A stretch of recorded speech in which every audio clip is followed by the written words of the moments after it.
Ukraine's president desperately needs help to forge his path to peace. The Russian offensive in Kharkiv has battered the northeast of the country for weeks. Glide bombs fired by aircraft in Russian airspace, pummeling Ukrainian trenches.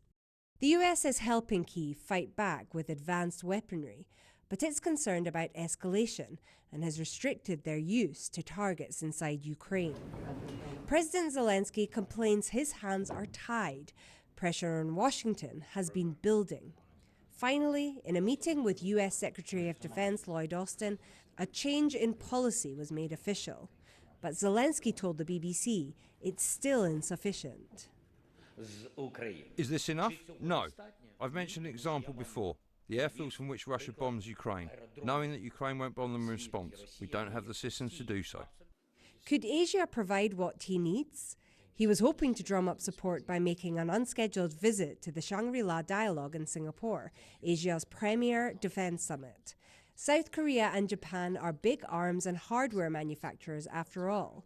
But the focus for Zelensky was a peace conference, which he hopes will prevent nuclear disaster, ensure food security, and release prisoners of war, including Ukrainian children held in Russia.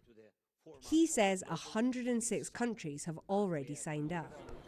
President Zelensky has been holding meetings here all day to drum up even more support for that peace conference in Switzerland later this month.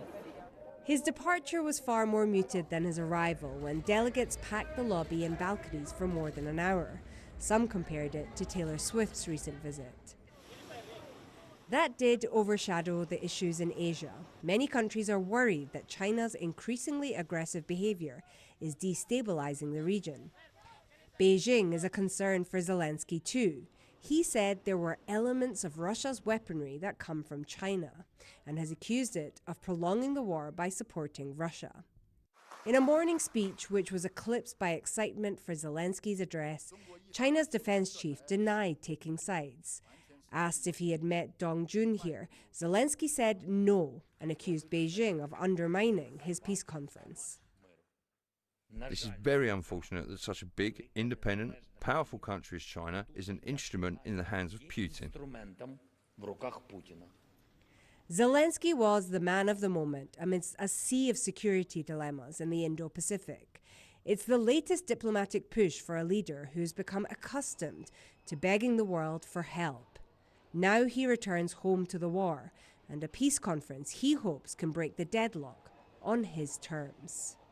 Suranjana Tewari, BBC News, Singapore.